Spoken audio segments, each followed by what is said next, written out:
बहुत पुरानी बात है। एक दूर दराज के मुल्क से एक शख्स सल्तनत ए रूम में आया। वह शख्स अपने आप को दुनिया का सबसे बड़ा अक्लमंद और आलिम समझता था।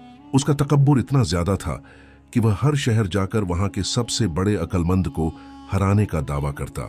उसका मानना था कि दुनिया में ऐसा कोई सवाल नहीं बना जिसका जवाब उसके पास ना हो, और ऐसा कोई शख्स नहीं जो उसकी अकल का मुकाबला कर सके। एक दिन वह शख्स उस शहर के दरबार में पहुंचा जहां मुल्ला नसीरुद्दीन रहते थे। उसने भरी महफिल में बादशाह के सामने ऐलान किया, मैंने पूरी दुनिया की सैर की है, बड़े बड़े उलेमा को हरा चुका हूं। आज मैं यहाँ के सबसे बड़े अक्लमंद को ललकारता हूं। मेरे पास 3 ऐसे सवाल हैं जिनका जवाब अगर किसी ने दे दिया तो मैं अपनी सारी दौलत उसे दे दूंगा और हमेशा के लिए इस मुल्क का गुलाम बन जाऊंगा। लेकिन अगर कोई जवाब न दे सका तो सबको यह मानना पड़ेगा कि मुझसे बड़ा कोई अक्लमंद नहीं। बादशाह पहले तो थोड़ा परेशान हुआ क्योंकि वह शख्स वाकई बहुत बड़ा आलिम लग रहा था। बादशाह ने शहर के सबसे बड़े काजी और उलेमा को बुलवाया, मगर उस शख्स ने सवाल ही ऐसे पूछे कि सबकी अक्ल दंग रह गई। कोई भी उसके सवालों का जवाब देने की हिम्मत न कर सका। दरबार में खामोशी छा गई और बादशाह की नाक कटने का वक्त आ गया। अचानक बादशाह को मुल्ला नसीरुद्दीन का ख्याल आया। उसने फौरन हुक्म दिया, मुल्ला नसीरुद्दीन को इज्जत और एहतराम के साथ दरबार में पेश किया जाए। सिर्फ वही इस मगरूर आलिम का गरूर मिट्टी में मिला सकते हैं। थोड़ी देर बाद मुल्ला नसीरुद्दीन अपने पुराने और वफादार गद्दे पर सवार, सर पर एक बड़ी सी पगड़ी बांधे दरबार में दाखिल हुए। उनका अंदाज हमेशा की तरह सादा और बेफिक्र था।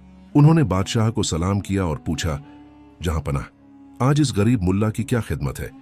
बादशाह ने सारा किस्सा सुनाया और उस मगरूर शख्स की तरफ इशारा किया।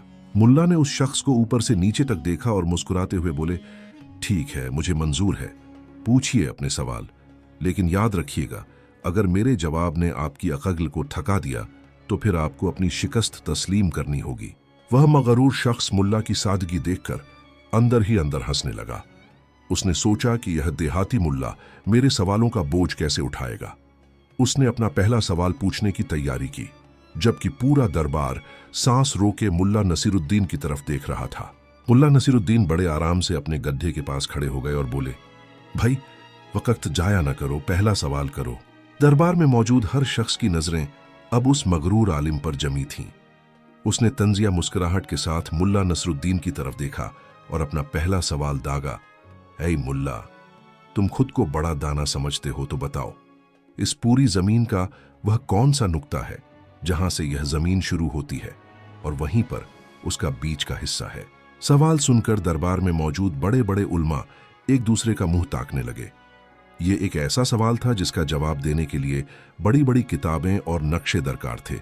सबका ख्याल था कि मुल्ला अब बुरी तरह फंस जाएंगे, क्योंकि जमीन की पैमाइश करना किसी इंसान के बस में न था। मुल्ला नसरुद्दीन ने एक लम्हे के लिए भी सोचने में वक्त जाया नहीं किया। उन्होंने बड़ी संजीदगी से अपने हाथ में पकड़ी हुई लाठी उठाई और अपने गधे के पिछले बाएं पांव के ऐन नीचे जमीन पर गाड़ दी। फिर वह उस आलिम की तरफ मुड़े और बड़े एतिमाद से बोले, जनाब, जमीन का मरकज बिल्कुल यही जगह है जहां मेरे गधे का यह पैर रखा हुआ है। अगर आपको मेरी बात पर यकीन नहीं आता तो फीता उठाइए और अभी पूरी जमीन को दोनों तरफ से नाप कर देख लीजिए। अगर 1 इंच का भी फर्क निकला तो मैं अपनी हार मान लूंगा। वह आलिम हक्का बक्का रह गया। उसने गुस्से से कहा, यह क्या मजाक है मुल्ला, मैं भला इस पूरी जमीन को कैसे नाप सकता हूं? मुल्ला नसरुद्दीन ने इत्मीनान से जवाब दिया, अगर आपके पास जमीन नापने का कोई तरीका नहीं है तो आप ये दावा कैसे कर सकते हैं कि मेरा जवाब गलत है? आपने सवाल पूछा, मैंने जवाब दे दिया, अब उसे गलत साबित करना आपका काम है। पूरे दरबार में वाह वाह का शोर मच गया। बादशाह भी मुल्ला की इस हाजिर जवाबी पर मुस्कुराए बिना न रह सके। पहले सवाल का मुंह तोड़ जवाब सुनकर वह मगरूर आलिम थोड़ा तिलमिला गया था। उसने सोचा कि शायद पहला जवाब मुल्ला ने तुक्के में दे दिया है, लेकिन अगला सवाल इतना मुश्किल होगा कि मुल्ला की अक्ल ठिकाने आ जाएगी। दरबार में खामोशी छा गई थी। सब लोग अगले सवाल का इंतजार कर रहे थे।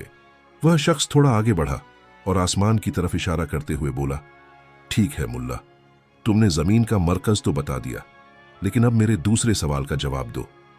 अगर तुम वाकई दुनिया के सबसे बड़े अक्लमंद हो तो ये बताओ कि इस वक्त आसमान में कुल कितने सितारे हैं? याद रखना, जवाब बिल्कुल सही होना चाहिए। यह सवाल सुनते ही दरबार में सरगोशियां शुरू हो गईं। लोग कहने लगे, ये कैसा अजीब सवाल है, भला आसमान के सितारों को किसने गिना है? बादशाह भी थोड़ा फिक्रमंद नजर आने लगा, क्योंकि यह वाकई एक नामुमकिन सवाल था। मुल्ला नसरुद्दीन ने आसमान की तरफ देखा, फिर थोड़ी देर खामोश रहे, जैसे कोई गहरी हिसाब किताब कर रहे हों। फिर उन्होंने अपने गड्ढे की तरफ देखा और निहायत संजीदगी से बोले, मेरे अजीज दोस्त, यह तो बहुत ही आसान सवाल है। आसमान में कुल इतने ही सितारे हैं जितने मेरे इस गड्ढे के जिस्म पर बाल हैं, ना एक कम ना एक ज्यादा। वह आलिम यह सुनकर आग बबूला हो गया। उसने चिल्लाकर कहा, मुल्ला, ये तुम कैसी बेहुदा बात कर रहे हो? भला गड्ढे के बालों का आसमान के सितारों से क्या मुकाबला? तुम्हारे पास क्या सबूत है कि तुम्हारा जवाब सही है? मुल्ला नसरुद्दीन ने एक शौखी भरी मुस्कुराहट के साथ उसकी तरफ देखा और बोले, जनाब, सबूत तो बिल्कुल वाजह है। अगर आपको मेरी बात पर शक है तो आप गड्ढे के बाल गिनना शुरू करें और मैं आसमान के सितारे गिनता हूं। अगर गिनने के बाद एक भी बाल सितारों से कम या ज्यादा निकला तो मैं अपनी शिकस्त तस्लीम कर लूंगा। क्यों है ना मुनसिफाना सौदा? पूरा दरबार कहकहों से गूंज उठा। वह मगरूर शख्स शर्म से पानी पानी हो गया। उसे पता था कि न वह आसमान के सितारे गिन सकता है और ना ही गड्ढे के बाल। मुल्ला ने उसकी अपनी ही चालाकी को उसके खिलाफ इस्तेमाल कर लिया था। बादशाह ने खुश होकर मुल्ला को शाबाशी दी। अब वह शख्स गुस्से और शर्मिंदगी की आखिरी हद पर था। उसने तय कर लिया कि वह तीसरा और आखिरी सवाल ऐसा पूछेगा जिसका कोई मंतिकी जवाब ही ना हो सके। वह मुल्ला के करीब आया और अपनी मुट्ठी बंद करते हुए बोला, मुल्ला, 2 सवालों ने तुम्हें मगरूर कर दिया है, लेकिन अब तीसरा सवाल तुम्हारी अक्ल का ढेर कर देगा। मुल्ला, तुमने जमीन और आसमान की बातें तो कर ली, लेकिन अब मेरे इस सवाल का जवाब दो जो तुम्हारे बिल्कुल सामने है। अगर तुम वाकई अक्लमंद हो तो बताओ कि तुम्हारे इस गड्ढे की दुम में कुल कितने बाल हैं? दरबार में सन्नाटा छा गया। सबने सोचा कि अब मुल्ला क्या कहेंगे, लेकिन मुल्ला नसरुद्दीन के चेहरे पर वही पुरसुकून मुस्कुराहट थी। उन्होंने बिला ताखुर जवाब दिया, मेरे दोस्त, यह तो मेरे लिए बच्चों का खेल है। मेरे गड्ढे की दुम में बिल्कुल उतने ही बाल हैं जितने तुम्हारी इस लंबी सी दाढ़ी में है, ना एक बाल कम ना एक बाल ज्यादा। वह शख्स हैरत से चीखा, मुल्ला, तुम यह कैसे साबित कर सकते हो? यह तो सरासर मजाक है।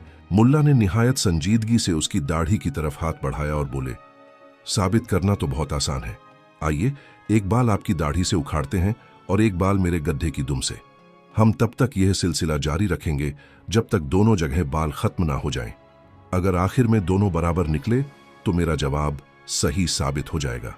मुल्ला का यह जवाब सुनते ही वह मगरूर आलिम थर थर कांपने लगा। उसे अपनी कीमती दाढ़ी के बाल उखड़ने का ख्याल ही दहशतजदा कर गया। पूरा दरबार कहकहों से गूंज उठा। बादशाह ने खुश होकर मुल्ला को इनाम देने का ऐलान किया। वह शख्स अपनी शिकस्त तस्लीम करते हुए सर झुकाकर दरबार से खामोशी से निकल गया। मुल्ला ने एक बार फिर अपनी हिकमत से सल्तनत की लाज रख ली थी। जब वह मगरूर शख्स दरबार से जलील होकर निकल गया तो पूरा दरबार मुल्ला नसरुद्दीन के नारों से गूंज उठा। बादशाह अपनी तख्त से उठा और मुल्ला के पास आकर उनका हाथ थामा। बादशाह ने हैरत से पूछा, मुल्ला, आपने उस शख्स को ऐसे लाजवाब किया कि वह अपनी सारी दानाई भूल गया। क्या वाकई आपको इन सब चीजों का सही हिसाब मालूम था? मुल्ला नसरुद्दीन ने निहायत सादगी से मुस्कुराते हुए जवाब दिया, जहां पनाह इल्म और हिकमत का मकसद किसी को नीचा दिखाना या मुश्किल सवाल पूछना नहीं होता। वह शख्स इल्म के नशे में इतना अंधा हो चुका था कि वह समझता था कि अक्ल सिर्फ किताबों में होती है। मैंने सिर्फ उसकी अपनी ही मंतिक को उसके खिलाफ इस्तेमाल किया ताकि उसे एहसास हो कि इंसान की अक्ल की एक हद होती है। बादशाह मुल्ला की इस गहरी बात पर दंग रह गया। उन्होंने मुल्ला को सोने की अशरफियां और एक कीमती खिलत इनाम में दी। मुल्ला ने वह इनाम लिया, अपने पुराने गड्ढे पर सवार हुए और अपनी बस्ती की तरफ निकल गए जैसे कुछ हुआ ही ना हो। पूरे शहर में यह बात फैल गई कि असली अक्लमंद वह नहीं जो सवाल उठाए, बल्कि वह है जो उलझनों को सुलझाए।